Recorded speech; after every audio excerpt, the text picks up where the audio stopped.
बहुत समय पहले की बात है। हिमालय की गोद में बसा एक छोटा सा गांव था। उस गांव में रहता था एक लड़का, आरव। आरव बड़ा जिज्ञासु था। नई नई बातें सीखने का उत्साह उसमें हमेशा रहता था, लेकिन उसकी एक आदत उसे पीछे खींचती थी और वह हर काम अधूरा छोड़ देता था। अगर बांसुरी बजानी शुरू करता और सुर बिगड़ जाते तो तुरंत हार मान लेता। खेत में हल चलाना सीखने की कोशिश करता और बैल काबू में न आते तो कहता था कि यह काम मेरे बस का नहीं है। गांव वाले अक्सर कहते, लड़का समझदार तो है लेकिन इसमें धैर्य नहीं है, ऐसा बच्चा कभी आगे नहीं बढ़ पाएगा। एक दिन गांव में शाही संदेश आया। राजा विक्रम सिंह अपने राज्य में एक बड़ा उत्सव करने जा रहे हैं। इस उत्सव में संगीत, नृत्य और विद्या की प्रतियोगिता रखी गई है। विजयी होने वाले को न केवल सोने का पदक मिलेगा बल्कि उसे राजधानी के गुरुकुल में पढ़ाई का अवसर भी दिया जाएगा। आरव का सपना था गुरुकुल में पढ़ना, लेकिन मन में डर बैठा था, मैं तो कोई काम पूरा नहीं कर पाता, इतनी बड़ी प्रतियोगिता में कैसे सफल हो पाऊंगा। उसी समय उसके गांव में एक बुजुर्ग साधु आए। साधु ने उसकी आंखों में निराशा देखी और कहा, बेटा, संसार की हर कला एक ही मंत्र से खिलती है, अभ्यास। आरव ने पूछा, क्या केवल अभ्यास से बड़ा काम संभव है? साधु मुस्कुराए, हां, अभ्यास ही असंभव को संभव बनाता है। आओ, मैं तुम्हें कुछ कहानियां सुनाता हूं। साधु ने पहली कहानी सुनाई। एक किसान था। उसके खेत में पानी की बहुत कमी थी। उसने कुआं खोदना शुरू किया। पहले 5 फीट खोदा, पानी नहीं निकला। वह थक गया और जगह बदल दी। दूसरी जगह 10 फीट खोदा, फिर हार मान ली। तीसरी जगह, चौथी जगह, हर बार अधूरा छोड़ दिया। गांव का दूसरा किसान रोज एक ही जगह मेहनत करता रहा। धीरे धीरे उसने 40 फीट खोद लिया और आखिरकार ठंडी मीठी जलधारा फूट पड़ी।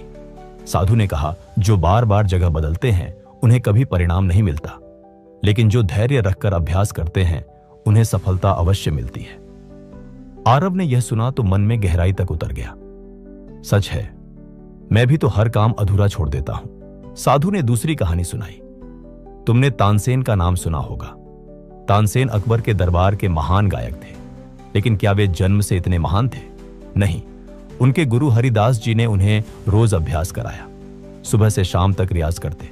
कभी आवाज बैठ जाती, कभी सुर बेसुरा हो जाता, पर तानसेन हार नहीं माने।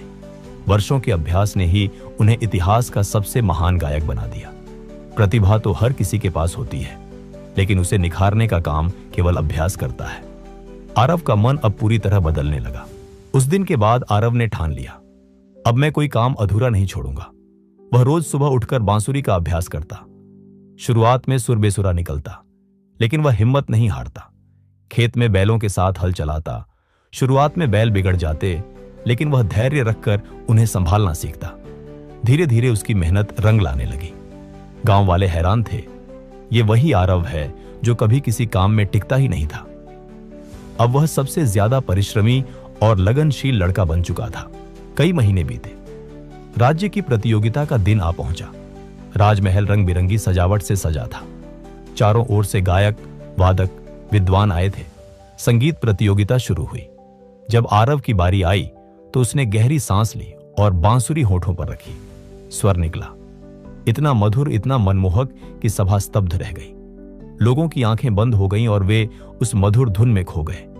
प्रतियोगिता समाप्त होने पर राजा विक्रम सिंह ने कहा, यह बालक साधारण नहीं है, इसमें अभ्यास की शक्ति है, यह इस राज्य का गौरव बनेगा। आरव ने पुरस्कार जीता और गुरुकुल में प्रवेश पाया। गुरुकुल जाते समय साधु ने उसे आशीर्वाद दिया, याद रखो बेटा, तुम्हारी सबसे बड़ी ताकत तुम्हारी लगन और अभ्यास है। प्रतिभा और ज्ञान केवल बीज हैं, उन्हें वृक्ष बनाने का काम केवल अभ्यास करता है। आरव ने इस मंत्र को जीवन भर याद रखा और आगे चलकर एक महान विद्वान और कलाकार बना। दोस्तों, इस कहानी से हमें एक बहुत बड़ी सीख मिलती है। जीवन में सफलता पाने का सबसे सच्चा रास्ता है अभ्यास।